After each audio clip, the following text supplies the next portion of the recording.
अस्सलाम वालेकुम, क्या हाल चाल आप सबका। आई होप सो कि आप होंगे ज़बरदस्त। बच्चों आज हमारा टॉपिक है वो है क्वांटम नंबर। हम आज सीखेंगे क्वांटम नंबर होता क्या है और आगे जो हमारे पास क्वांटम नंबर जो कि 4 है हमारे पास उनकी हम बात करेंगे। सबसे पहले हम देखते हैं क्वांटम नंबर है क्या, व्हाट इज क्वांटम नंबर। बच्चों ये मैं समझाने से पहले आपको एक सिंपल जो एक देसी सी जो एग्जाम्पल है उसकी बात करते हैं। लेट्स सपोज हमने जाना है लाहौर। अगर हमें लाहौर, पहले तो हमें पता हो लाहौर का रस्सा कौन है, ठीक है। ये ध्यान से मेरी जो बात है इसको पहले अंडरस्टैंड करने की कोशिश करें, उसके बाद मैं आपको ये समझाता हूँ, ठीक है। पहले आपने जाना लाहौर, आपको सबसे पहले उसके रोड का मतलब रस्से का पता हो, मतलब रोड कौन सा है, ठीक है। रोड का पता होना चाहिए, ठीक है। उसके बाद आपको उस टाउन का पता होना चाहिए, मतलब उस मोहल्ले का पता होना चाहिए। आपने मॉडल टाउन जाना है या जौहर टाउन जाना है, इकबाल टाउन जाना है, वट एवर जिधर भी आपने जाना है उसका पता होना चाहिए, मतलब उस टाउन का पता होना चाहिए, ठीक है। उसके बाद बच्चों आपको स्ट्रीट का पता होना चाहिए, क्या होना चाहिए, स्ट्रीट गली नंबर का पता होना चाहिए, ठीक है। उसके बाद आपका हाउस नंबर का पता होना चाहिए, ठीक है। जब आपको ये जो 4 चीजों का पता होगा तब भी आप क्या करेंगे, एग्जैक्ट पोजीशन पे जाएंगे। बात समझ आ गई। इस तरह वो कहती हैं जो इलेक्ट्रॉन है उसकी हमने एग्जैक्ट पोजीशन बयान करनी है। तो इससे पहले जितनी भी थ्योरीज आई हैं हमारे पास, जो रदरफोर्ड था या फिर बोहर था, मतलब बहुत सारी थ्योरी थी, मतलब जो इलेक्ट्रॉन की पोजीशन है वो उसको मतलब एग्जैक्टली बयान नहीं कर रहे थे, उसकी पोजीशन को बयान नहीं कर रहे थे। लेकिन जो क्वांटम नंबर है ना, ये जो क्वांटम नंबर है, ये जो इलेक्ट्रॉन की जो एक एटम के अंदर इलेक्ट्रॉन होता है उसकी एग्जैक्ट पोजीशन को और उसकी एनर्जी को ये एक्सप्लेन करता है। मैंने इधर डेफिनेशन लिखी हुई है, क्या है, द सेट ऑफ नंबर्स। हमारे पास जो 4 नंबर्स हैं, मैं आपको लिख देता हूं। हमारे पास जो 4 नंबर्स हैं, सबसे पहले हमारे पास है प्रिंसिपल, क्या है, प्रिंसिपल क्वांटम नंबर, क्या है, प्रिंसिपल क्वांटम नंबर बच्चों हमारे पास है, ठीक है, ये है। उसके बाद बच्चों हमारे पास है एजीम्यूथल, क्या है, एजीम्यूथल क्वांटम नंबर, ठीक है। उसके बाद बच्चों हमारे पास है मैग्नेटिक क्वांटम नंबर, क्या है, मैग्नेटिक क्वांटम नंबर है। उसके बाद बच्चों हमारे पास है स्पिन क्वांटम नंबर है, ठीक है। बच्चों ये जो 4 क्वांटम नंबर है ना, ये चारों ही क्या करते हैं, कलेक्टिवली जो इलेक्ट्रॉन की जो एग्जैक्ट पोजीशन है और जो एनर्जी है उसको बयान करते हैं। भाई ये किस ऑर्बिट के अंदर है, ये किस मिदार के अंदर है, ठीक है, ये किधर मौजूद है और इनकी एनर्जी क्या है और इनमें कितने इलेक्ट्रॉन्स हैं, ठीक है।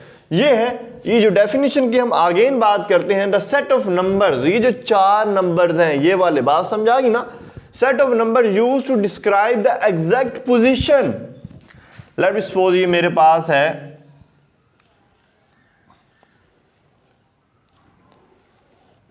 ये एग्जैक्ट पोजीशन बयान करता है, मतलब आपका इलेक्ट्रॉन इधर है या इधर है, वे वट एवर जिधर भी इलेक्ट्रॉन है ये उसकी पोजीशन को बयान करता है। डिस्क्राइब या एक्सप्लेन, ये tells the exact position and energy, ध्यान से, position and energy of the electron in an atom, एक एटम में, ठीक है।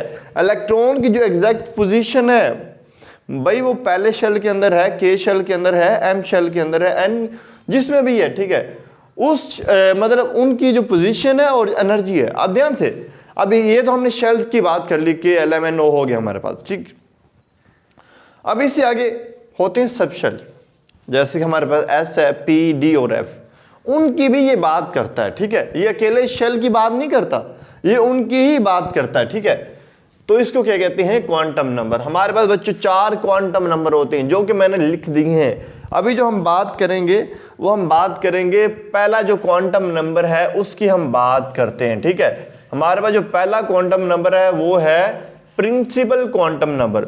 बच्चों ये जो प्रिंसिपल क्वांटम नंबर है ना, ये किसको बयान करता है, ये रिप्रेजेंट करता है this principle, this number explain, क्या करता है, या represent the number, the shells या ऑर्बिट, ठीक है। ये शेल को या ऑर्बिट को बयान करता है, ठीक है, ऑर्बिट को बयान करता है। मतलब ये जो आपकी दीवारें हैं, ये जो शेल हैं, ये जो प्रिंसिपल क्वांटम नंबर है ये इनको बयान करता है, ठीक है। जस्ट हम जो 4 क्वांटम नंबर, उनमें से जो पहला प्रिंसिपल क्वांटम नंबर है ये इन शेल्स को बयान करता है। बात समझ आ गई ना, ठीक है, ये हो गया। उसके बाद बच्चों हमारे पास है इट इज रिप्रेजेंटेड बाय, ठीक है, इसको किससे रिप्रेजेंट करते हैं? It is represented by n, इसको स्मॉल एन से रिप्रेजेंट किया जाता है, मतलब बयान किया जाता है, मतलब इसको एक्सप्लेन किया जाता है। आगे हमारे पास ये जो प्रिंसिपल क्वांटम नंबर है, याद रखना बच्चों, जो प्रिंसिपल जो क्वांटम नंबर है, क्वांटम नंबर, ये ध्यान से, ये नॉन जीरो होता है। क्या? नॉन जीरो, मतलब ये जीरो नहीं होगा, नॉन जीरो पॉजिटिव इंटीजर होगा।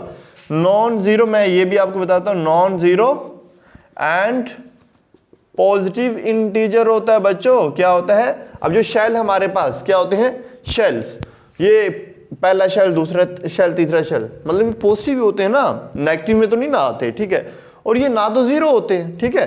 तो मतलब ये एन का मतलब बच्चों हमारे पास क्या होता है? एन इज इक्वल टू 1 2 3 और 4, ये हमारे पास क्या होते हैं? नंबर ऑफ शेल्स होते हैं जो कि नॉन जीरो होते हैं और पॉजिटिव होते हैं, ठीक है। अब जो मैक्सिमम जो इलेक्ट्रॉन होते हैं ना, जो एक शेल के अंदर, how much number of electron are present in one shell, एक शेल के अंदर कितने इलेक्ट्रॉन मौजूद हैं, उन इलेक्ट्रॉन को मालूम करने के लिए हमारे पास फार्मूला होता है।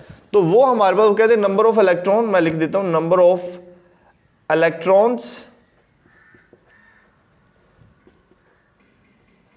इन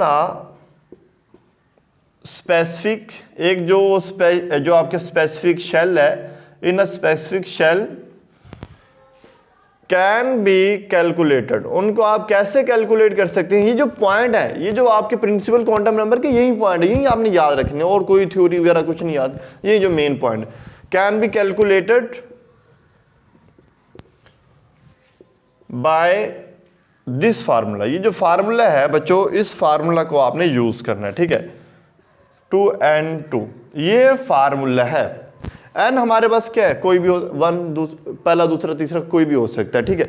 ये वाला फार्मूला आपने यूज करके क्या करना है? मतलब number of electron find out करने, पहले शेल के अंदर कितने, दूसरे, लेट मी सपोज मेरा n1 है, पहला शेल है, तो ये फार्मूला आप यूज करें, 2n2 है, तो 2 है, n की जगह में 1 लगाएं, आगे हमारे पास क्या आ जाएगा? 2। मतलब पहला जो शेल है जो हमारे पास k है, उसके अंदर 2 इलेक्ट्रॉन है। अगर मैं बात करूं n मेरे पास 2 है, तो 2 की n की जगह पे आप 2 लगाएं, ऊपर स्क्वायर है, ठीक है। तो ये बच्चों मेरे पास 2 2 तो 4 4 2 8। तो मतलब हमारे जो दूसरा शेल होता है l, उसके अंदर 8 इलेक्ट्रॉन है। अगर आपके पास तीसरा शेल है 3 है, तो आप n की जगह में 3 पुट करें, ऊपर स्क्वायर है, तो ये देखिए 3 का स्क्वायर 9 होता है, 9 2 18 होता है। मतलब हमारे पास जो m है उसके अंदर 18 इलेक्ट्रॉन है। अगर आपके पास n की वैल्यू 4 है, तो आप क्या करें? इधर 3 की जगह में 4 लगा दें n की जगह पे, ठीक है। तो ये 16 16 2 32, मतलब हमारे पास जो n शेल है उसके अंदर 32 इलेक्ट्रॉन है। बात समझा गई ना? प्रिंसिपल क्वांटम नंबर क्या होता है? नेक्स्ट जो हम बात करेंगे एज़ीमुथल की बात करेंगे, फिर मैग्नेटिक की, और फिर हम स्पिन की बात करते हैं। मिलते हैं तब, अल्लाह हाफिज़।